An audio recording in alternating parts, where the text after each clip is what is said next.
Hey guys, it's Dr. Rachel Ferraro with Aviate Medical here at SkyFest 2026, and I have a special guest with me today, Melissa Burns. What's up, you guys? I'm Melissa Burns, airshow display pilot. I've been flying air shows for about 22 years. I flew for the U.S. Unlimited Aerobatic team for many years. I was on 4 U.S. teams, placed third overall in the world. I was the youngest person to ever be on the U.S. Unlimited team back when I was 22. I'm about to be 42, so that dates me a little bit.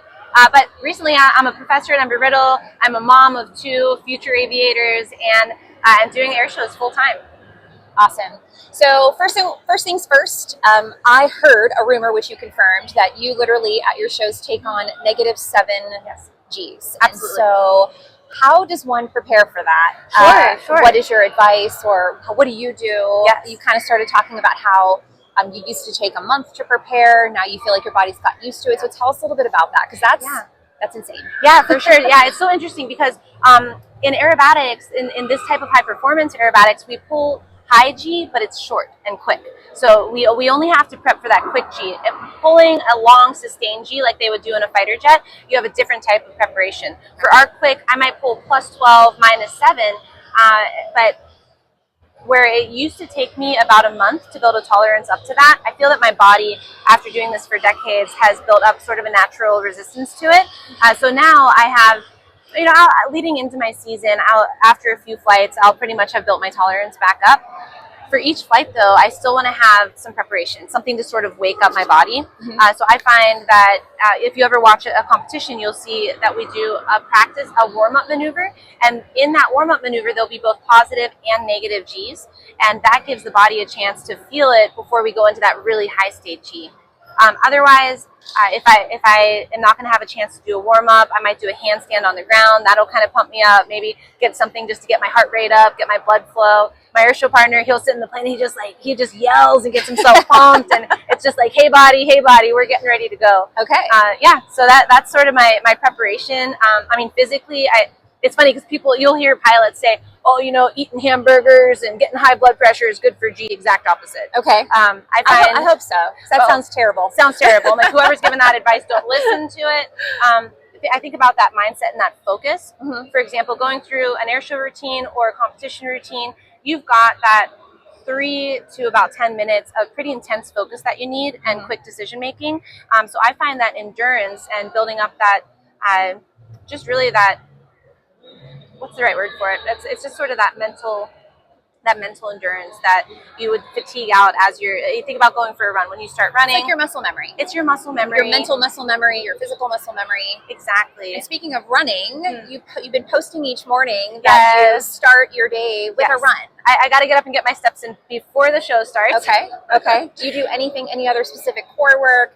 Yeah. I'm asking about core because I teach Pilates, so I'm a little biased. Absolutely. But, okay. I do. I find core work. I find that anything to do with stability and motion, hotel room workouts, you can only do so much, especially if there's not a good gym. Right. So I'll run through usually like a 15-minute just body weight, moving, stabilization, and finishing with some core in the morning, and then get out and go for a run.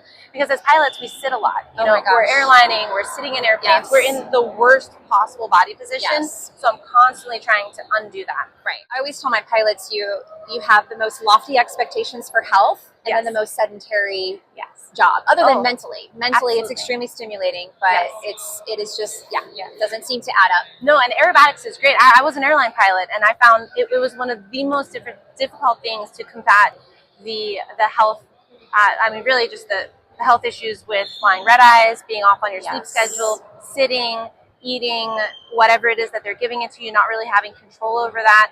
And even if you hit the gym and go for a run everywhere you go, it's still going to be a tough battle, especially as we're getting into middle age. Yep. And circadian rhythm, losing sleep.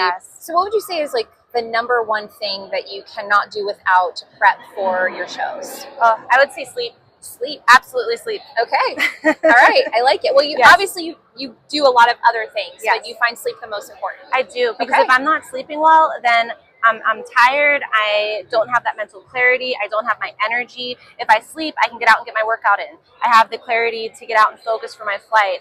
I have the energy to interact with the crowds and the audiences and those kids, right? Like, I'm a mom. Like, we're always combating bad sleep and low energy. So whatever I can do to take care of myself to show up ready, that's really in my own preparation and I guess mitigation of my time. Yeah. So last but not least, tell us about the ribbon cutting. Yes. Okay. So I love stunt work. I love to go fly my airplane. I love aerobatics, but I like to play. I like to play with skydivers. I like to play with stunt work, bike jumps, whatever I can do. So when I'm doing a solo display like this, I'm here by myself. So I bring in a pole team. I have two 23-foot poles that I string 2 ribbons between.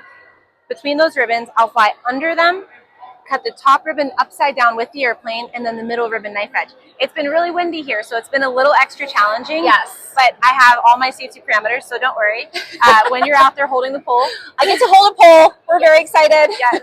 Stick around to see that. But yeah, we'll have 3 people holding the pole, and you'll be surprised how you're strong, so it won't be an issue. But the wind, it pulls pretty hard. The pole sits on the ground, and the wind is just pulling on those strings. And I'll come by, I'll do some passes, taking a look, checking it out, and then we go to work cutting ribbons. Okay. Yeah, we'll get some great pictures of it. It's going to be fun. Great. Well, thank you so much for your time. I know you got to get going. Good luck today. Thank you so much.